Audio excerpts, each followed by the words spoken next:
So, sometime last year, I had a live stream and I was talking about Together for the Gospel. And I was talking about how Together for the Gospel was ending, and was that a sign of things to come in the future for other institutions, namely the Gospel Coalition? Now, I just did a stream on Monday about how I like some of the Gospel Coalitions and how I benefited from some of their stuff. Today, I want you to have that in mind. All right. I am an observer with no inside information, but I'm just looking at a few things, and I think I was a little bit right. I don't want to toot my own horn too loud, but I think I might have been right about a few things. What I see happening in evangelicalism altogether is like this knuckling down, like this kind of circling the wagons, whatever phrase you want to use, of just you belonging to a certain tribe and kind of cutting yourself off from bigger groups. And we see this individually, we see this with local churches. And I think we're beginning to see it now with some of these bigger institutions. It's it's why I believe that Together for the Gospel wasn't able to survive. And I think Mark Dever even said that in some of those videos that they put out of how, there's not so much of a need for this right now, or at least a desire to have that. And today I want to talk about how I think this is happening to the Gospel Coalition now. Now, this is again just my perspective as just a random guy in my basement who enjoys listening to sermons and looking at conference stuff and benefiting from some of these teachers. I have quite a bit, and today, really, I want us to look at what's going on with Kevin DeYoung. All right, that's what I want to know. Now, I've talked about Kevin DeYoung a couple times this year, mostly because he's kind of interesting when it comes to his ideas of complementarianism. He had an article just a while ago where it seemed like he was arguing for patriarchy, just not the patriarchy that a lot of people are for. So I was very against those positions, but I historically, I've been a fan of Kevin DeYoung. The first book that he wrote that got everywhere, Why We're Not Emergent from Two Guys Who Should Be, was revolutionary for me and many others. And I think actually one of like the big spearheads of the young restless reformed movement. It wasn't just Mark Driscoll, okay, but it was books like that. And so the Gospel Coalition was formed, and he was a big part of it. And it seems like there's something, I don't know, maybe put your tinfoil hat on with me for a second, okay? And let's just look at some of the things that are happening with specifically Kevin DeYoung. All right, so he started a new ministry. I was just made aware of this. I was not familiar with this. Like I said, some of those articles and things that he's been about lately, not really my purview. So I haven't been paying too much attention to him as of lately. No shade to Kevin. I'm just saying, different perspectives. But there was a new thing that he started called Clearly Reformed. And it seems to be one of those ministries of like a teaching ministry of a pastor, or at least starting that way. Think of like Ligonier with R.C. Sproul, or Grace to You with John MacArthur, or fill in the blank, pretty much any celebrity pastor, even if they don't want to be called that. Maybe they don't even like the ideas of celebrity pastors, but the ones who are in that camp usually have some kind of ministry where they're putting out their resources, their blogs, they're inviting people who are like-minded to them to come and blog on their platform. They're promoting their books and podcasts now, and videos and their sermons and all that kind of stuff. Like pretty much any one of those guys who are the big shots has something like that. Desiring God started that way for John Piper. Like it's fairly normal, okay? So that's not like the surprising thing. Now, Clearly Reformed is an interesting name. So I'll just say that. Like, what? I think there's an implication that there are people who are like obscurely reformed or like that it's a little confusing that they're reformed. And so he wants to be, very forthright in saying that the things that he's about, the things that he's teaching are clearly reformed because he's, you know, reformed. But if you go onto the about page, I find it a little bit interesting because there's some things that are added here and there's some things that I think are kind of missing. Now, again, Kevin DeYoung is one of like the big guys in the evangelical world. Like I don't have it up right now, but he has like I think if I'm remembering right, it's like 100,000 on Twitter, right? Like, is that a crazy number that I'm just making up? I seem to remember looking at his Twitter and being like, wow, he has a crazy amount of followers for a pastor. So like, I don't know, maybe it's less than that, but you can go on Twitter and you can see it's thousands. It's lots of people who follow him on Twitter. He's a huge figure. And part of his story is the Gospel Coalition. And if you look at his about page, again, tinfoil hat with me for a little bit, okay? But if you look at the about section, it ain't here. There are lots of things that are here, like the fact of putting, that you graduated summa cum laude is a little interesting. But, there's all kinds of talk about books. Now, I will say at the very bottom, where to find him, the Gospel Coalition is there. But there's not a lot as far as in the bio. Now, again, it is not abnormal for a pastor or a theologian to start a ministry like this, but it's not just that. We have a conference. We have a conference getting started. So here he is saying an invitation and explanation of the Coram Deo Pastors Conference. So you can see there some of the speakers that are going to be at this conference. It's being held at his church. Again, not a completely abnormal thing to just start a conference. There's a lot of pastors who wish they could start a conference, and he has the resources and obviously the connections to be able to get that done. That's interesting. We'll come back to that. But let's first look at what he had to say for himself. He put out a video of him and John Piper having a conversation about the starting of this conference. And there are a few things that I think are kind of interesting in what he has to say on why they decided to do that. When I think of T4G, I think of, it's your word, well, it's God's word, but joy. I mean, real, and some of the panels, of course, you have RC, you got CJ. I mean, appropriate, manly belly laughter. I mean, a joyful sense of reveling in God's word, enjoying each other. And I think CJ and John MacArthur get along because their differences, they're both doctrinally minded. They're both very doctrinally minded. They care a lot about truth and about getting things right and saying things right. And that was unique under the banner and really of joyful, manly, in the best sense, friendship and relationship. So I don't know why you have to put manly in there so much. Like everything until Jesus comes back, serves, except the church, will serve the Lord for a time. Mm-hmm. And then we had the last conference in 2022. And I'm not claiming or thinking that we're recreating that mantle. And yet there's been a number of us, and you've been gracious enough to agree to come to the conference. We're planning something called Coram Deo Pastors Conference, Before the Face of God. And it's going to be smaller. We're going to host it, Lord willing, at Christ Covenant Church, where I pastor.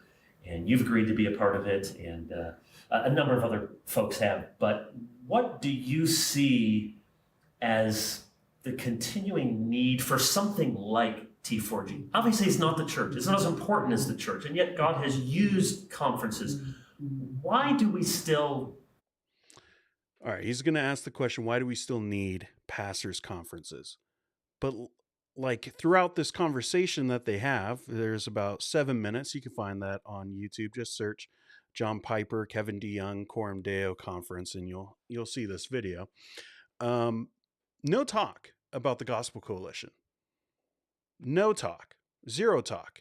There's talk about Together for the Gospel, and it is, if we head back over here, you can see like the timing of this is very much in place of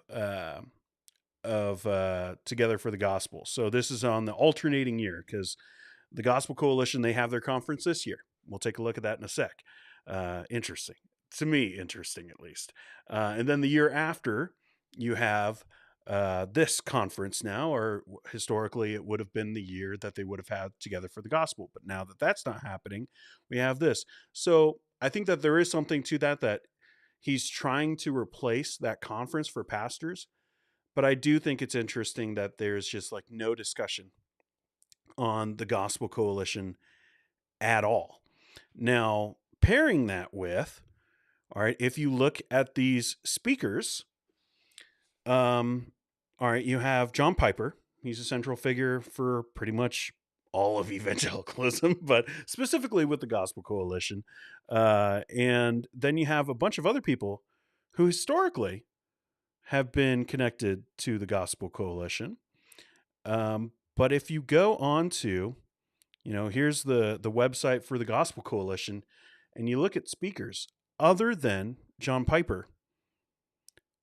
And even though, let's scroll for a minute. Let's just scroll. We're still looking at speakers. We're still looking at speakers. All right, there's finally the bottom. Where are these guys? They're not there. Like, none of them. None of them are going to be there. Now, Kevin DeYoung, again, has been speaking at every other Gospel Coalition conference, or at least that I'm aware of. H.B. Charles has spoken there. Greg Gilbert was a big part of the Gospel Coalition. Jonathan Lehman, Justin Taylor. It's to me, that is very odd. It'd be one thing if you're like, okay, well, one pastor, he just doesn't want to speak at every conference. Well, first off, a lot of these guys are speaking everywhere. Like they'll go and they'll speak wherever, or at least like-minded places. Okay. I'm just saying I don't think it has anything to do with their scheduling. If it was one or two guys, they're just like historically have been speaking at these conferences and they're just not going to be at that next one, whatever. Like people get busy, life stuff, you don't need to be at every conference. That's not what I'm saying. But when you have a bunch of these guys who historically have been, at least in some ways, connected to the Gospel Coalition, and then none of them except John Piper are going to be speaking at the next conference, and they're starting their own conference, I think there's something going on here. Like, am I crazy? Let me know in the chat if you're just like, Dean, you've been in that basement for too long. you need to get out there, touch grass, all that kind of stuff. But I'm just looking at these things, and I'm seeing the same stuff that I see pretty much everywhere. In that we are knuckling down, we are circling these wagons, and our groups are getting smaller and smaller. We're not expanding anymore. The Gospel Coalition, Together for the Gospel, they were about reaching out and having different people from different perspectives within a vague form of the Reformed tradition, kind of grouping together and, making a coalition around the gospel. But things have changed. Like politics has become so polarized, and like people in their theological perspectives, I put this in the description, seems to be shifting a bit. It's am I the only one who thought it was a weird thing for Kevin DeYoung to be talking about manly stuff like a couple times when you're not even talking about complementarianism? Like you're talking about a conference and you're just like, it's manly. Okay, what?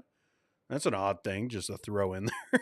But and then, all right, like another example of this, what I'm trying to communicate here is that I think that we're seeing a splintering. And I want to show you one more thing here. All right, here's Vodi Bakum. A lot of people love Vodi Bakum. A lot of people. And, he's been around the Gospel Coalition, at least early on, Together for the Gospel early on. Lately, he's been with the G3 guys quite a bit, and attempting to be one of the leaders, I guess, within the Southern Baptist Convention.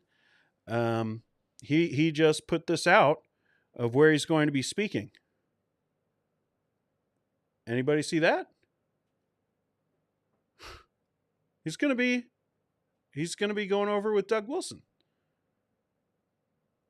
Like, I see this thing happening within Christianity, within evangelicalism, to where these leaders that used to be about opening arms are closing down, and they're going to people who agree with their political viewpoints, and like are really focusing on like the niche issues rather than open arms, saying, hey, we believe the gospel, let's get together and do stuff. And I think we're really losing something when we're doing stuff like this. Now, theologically, of course, I have big issues with anyone going and speaking at Doug Wilson's church.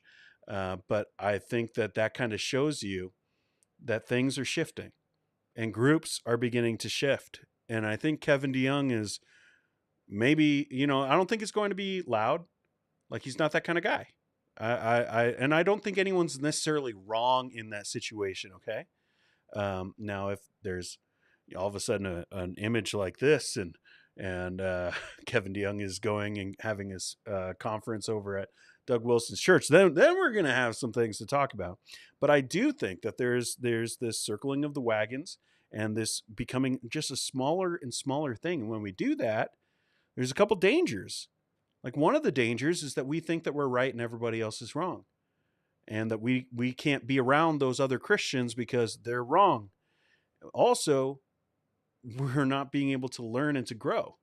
Like, there's a beautiful thing of Baptists and Presbyterians and Anglicans and Pentecostals getting around the gospel, getting around each other, and being able to, just kind of be like, hey, have you thought through this? And pushing against some of the things that we hold. And it refines what we actually believe, because we have to kind of defend it in a friendly environment. But then also, like, we can see where we're wrong on a few things.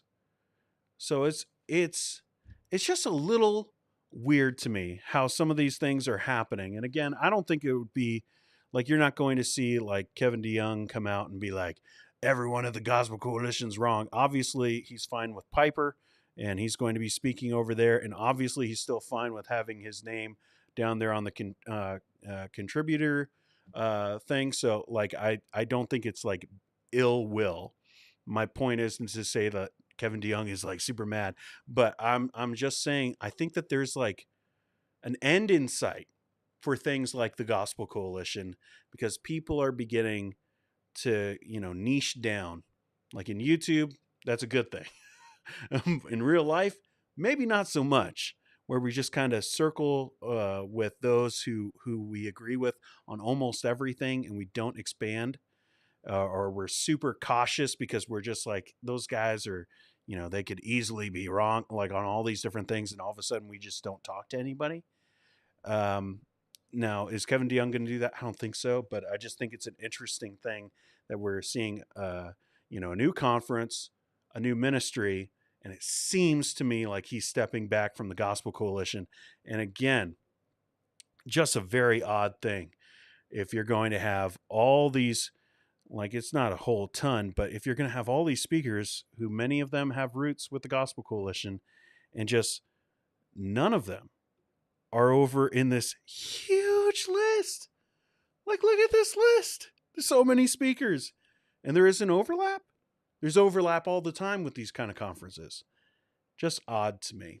Let me know, though. Are you just like, Dean, you're such a conspiracy theorist guy?